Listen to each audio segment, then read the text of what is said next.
อกน้องต้องทำตัวเองจะต้องโรคกบาลอยู่คนพรอีสานที่มานจากตัวมหาราชิตายมมาจามยอมไม่เทศายของสักการะทำนำทางเดียยืนมาลายด้วยด้วยสายตาพญาเมียสวรรค์เป็นพันตนกาเก่งพอยอดมันคงเจนแห่งดอกน้ำพ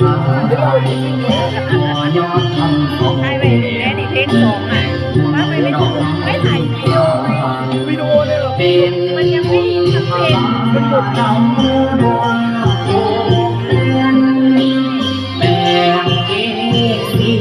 บารมีคุ้มไว้ก็ให้ยังน้องสาน้ำขาดมาก็มาลาทุกเทียง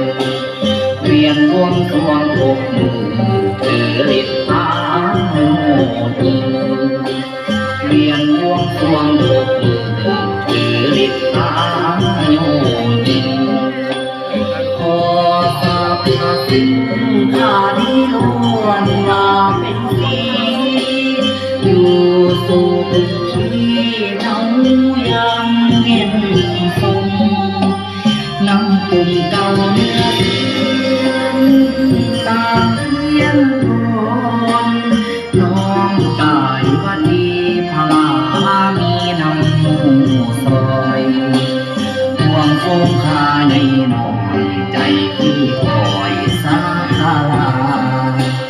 ทำจะดูโลกาหวังในคนอื่น